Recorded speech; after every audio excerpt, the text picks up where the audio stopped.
देखो हमने बोला कि हमने अब क्या कौन सी स्लैब रखी है, डाइलेक्ट्रिक स्लैब रखी है, ठीक है। सेम क्या होएगा कि जैसे ही इलेक्ट्रिक फील्ड देंगे तो क्या होगा कि जो डाइलेक्ट्रिक स्लैब के मॉलिक्यूल्स हैं, अभी हमने पढ़ा पीछे कि डाइलेक्ट्रिक जो मॉलिक्यूल्स होते हैं वो क्या हो जाता है, पोलराइज हो जाते हैं। तो इसके अंदर वाले जो मॉलिक्यूल्स होंगे वो पोलराइज हो जाएंगे, partial positive partial negative charges आ जाएगा उनकी वजह से। अब देखो अगर मॉलिक्यूल्स पोलराइज हो गए हैं, ठीक है, पार्शियल पॉजिटिव पार्शियल नेगेटिव है, तो उनकी वजह से इलेक्ट्रिक फील्ड बनेगी, ठीक है। उनकी वजह से इलेक्ट्रिक फील्ड बनेगी, मतलब डाइलेक्ट्रिक स्लैब के अंदर भी इलेक्ट्रिक फील्ड बनेगी, ठीक है। और उस इलेक्ट्रिक फील्ड को हम क्या बोल रहे हैं, ईपी, जो स्लैब के अंदर बन रही है, किसकी वजह से, पोलराइजेशन की वजह से, ठीक है। अब जो ये बनेगी अपोजिट डायरेक्शन में, क्यों, क्योंकि इधर पॉजिटिव है इधर नेगेटिव है, इसके उल्टे हो गए, इधर नेगेटिव है इधर पॉजिटिव है, और इलेक्ट्रिक फील्ड हमेशा पॉजिटिव टू नेगेटिव जाती है। तो जो स्लैब के अंदर वाली इलेक्ट्रिक फील्ड है वो कैसे जाएगी, ऊपर वाली डायरेक्शन में जाएगी, ईपी। यहाँ तक कोई डाउट?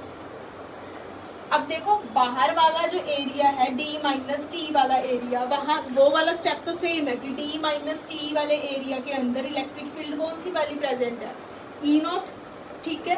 बट जो ये वाला एरिया है जो हमने लास्ट टाइम नहीं लिया था क्योंकि इसकी 0 बन रही थी, इसकी अब कितनी बनेगी, नेट। इसके अंदर ये भी जा रही है और इसके अंदर खुद की भी है ना। तो उसको हम क्या लिखेंगे, E is equal to E naught minus P, बड़े वाली ये है तो उसमें से ई पी माइनस कर देंगे, तो नेट इफेक्ट कौन सा बचेगा, ये वाला बचेगा। यहाँ तक कोई डाउट? अब इसके बाद हमने कुछ नहीं करना, सेम वही कैपेसिटेंस पैरेलल प्लेट कैपेसिटर के लिए क्या होता है, C naught equal to A epsilon naught upon D होता है, ठीक है। पोटेंशियल डिफरेंस कितना होएगा, V इज इक्वल टू हमने अभी किया ई आर होता है, तो बाहर वाले के लिए अलग से लिख लेंगे ई आर, ई मतलब ई नॉट, और बाहर वाला कितना एरिया है, डी माइनस टी वाला एरिया। अंदर वाले के लिए कितनी है, ई है नेट वाली, ठीक है, और अंदर वाले की थिकनेस कितनी है, टी है, ठीक है। तो ऐड हो जाएगी ये एक्स्ट्रा इसमें। यहाँ तक कोई डाउट? अब इसके बाद हमें पता है, अभी हमने किया था डाइलेक्ट्रिक कांस्टेंट के, है ना। क्या लिखा था, के की वैल्यू क्या होती है, कैपिटल ई नॉट अपॉन ई। जो एक्सटर्नल इलेक्ट्रिक फील्ड है उसको किससे डिवाइड करते हैं, रिड्यूस्ड इलेक्ट्रिक फील्ड से, जो इसके अंदर बनी है। तो यहाँ से अगर मैं किसकी वैल्यू निकालूं, ई की वैल्यू निकालूं, तो वो क्या बनेगी, ई इधर जाएगा, के डिवाइड में आ जाएगा।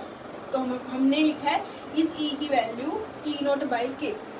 क्यों लिखा है, क्योंकि जनरल टर्म्स में जाना है, यहाँ पे ई नॉट है, उसको भी हमने ई नॉट बाई के लिख दिया। तो यहाँ पे मैंने इस स्टेप के अंदर इसकी जगह ई नॉट बाई के लिखा है, बाकी सेम, ठीक है। अब देखो ई नॉट इसमें भी आ रहा है इसमें भी आ रहा है, कॉमन निकाल लो, तो यहाँ से ई नॉट क्या आ गया, कॉमन आ गया। अंदर क्या बचा, डी माइनस टी, यहाँ पे बचा डी माइनस टी, और यहाँ पे क्या बचा, टी अपॉन के, दिखाई दे रहा है, यहाँ पे क्या बचा है, टी अपॉन के, तो यहाँ पे मैंने लिख दिया टी अपॉन के, ठीक है। अब ये मेरे पास आ गया पोटेंशियल। अब इसके बाद मुझे ई नोट की वैल्यू डालूंगी सेम।